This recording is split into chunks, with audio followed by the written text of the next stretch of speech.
All right, we're doing some quick tests. Today we're actually using the Meld Studio instead of OBS, testing it out. It is very easy to use.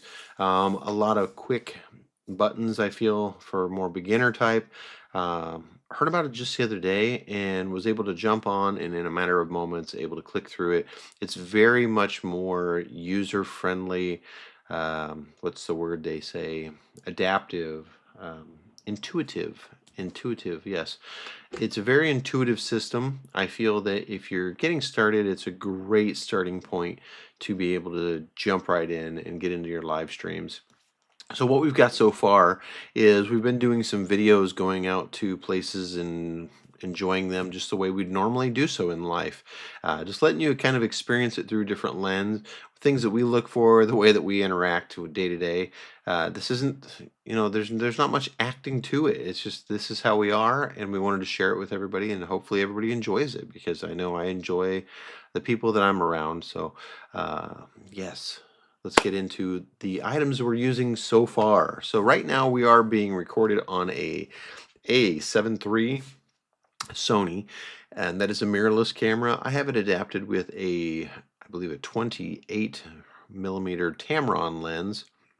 We are using an RGB light off to the side here and just a LED over there with a Shure MV7 Plus microphone. And with that being said, we do have the top-down overhead camera mount available. We're just waiting on that camera to arrive. Once that arrives, we'll be able to do tabletop shots of artwork in progress and other little projects that were more hands-on for like dismantling things, working through objects, and maybe even some more cooking and showing how I go through and do some of my food prep and dinner planning just the way we do here at home. Aside from that, we are using the Stream Deck. I've got the Stream Deck Plus and the Stream Deck XL. Both I find are very useful. The Stream Deck XL I think is very nice when there's a lot of buttons within a program where you need to be able to just go through and not have to switch menus to get to them and have them available, because then you can have your hand off to the side and click through them, which I'm not doing in this video. That would be a separate thing. I haven't fully engaged with that to be able to find what's comfortable for placement on the desk or under the desk or even a foot pedal to engage those buttons.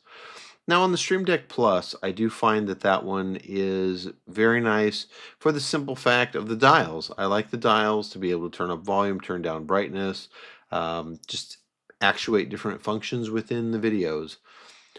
Aside from that, currently for keyboard and mouse, we are using the Sateki XM3, I think it's called, XM3. It is I'll show you here. It's the keyboard that looks just like the Mac keyboard with one major exception, no biometric scanner, which we'll see how long that drives me crazy before I have to go out and get a biometric scanner keyboard. But because of the deal that I was able to achieve through eBay, it may be a moment. We are using the mouse from Sateki as well. A lot of people complain about the red light. Ooh, the old red light from the 90s. I kind of agree. I don't know if it's the function of the red light against this particular 1940s desk that I use that's more of an all-metal construction, or if it's just it doesn't like me. I don't know. I have found that I feel like I've stepped out of the Stone Age when I tried out the new Trackpad 3 from Apple, the one with the USB-C connection, not the Lightning, not the any of the older models, but the one with the USB-C connection. I was able to just walk into the Apple store, test it out, be able to throw the mouse into the corners of the screen, actuate things, click with one finger while scrolling with the other. It was amazing. And then immediately stepping over to the one with the mouse and feeling like I was a Flintstone. So try it out if you haven't.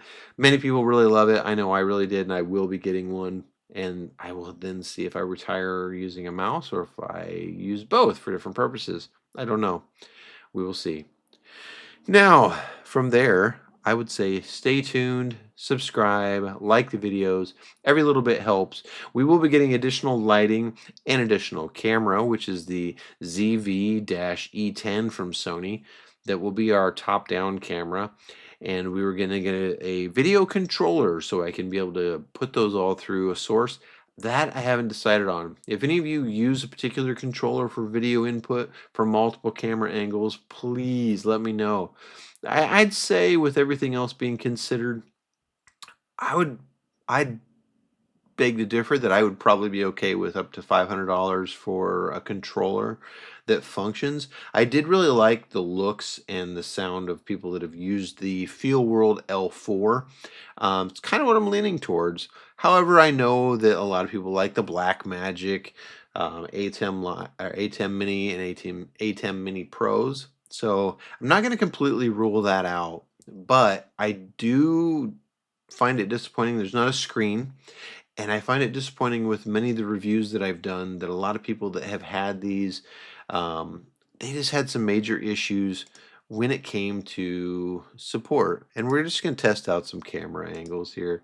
Like I said, I don't have this all set up within, sorry about the room.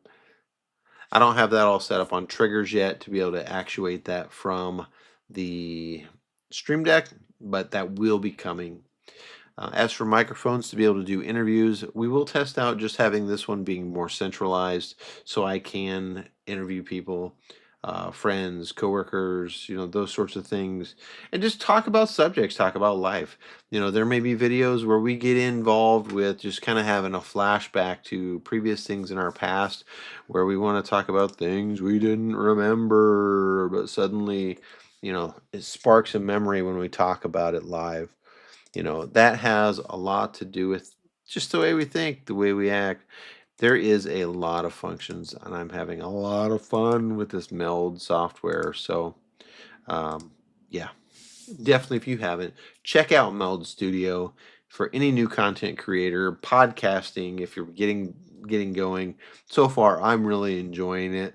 I just need to find ways to integrate that into my Stream Deck so that way I can enjoy it more. Well, hopefully you've enjoyed this little snippet of what's to come and where we are so far. So later, see you soon.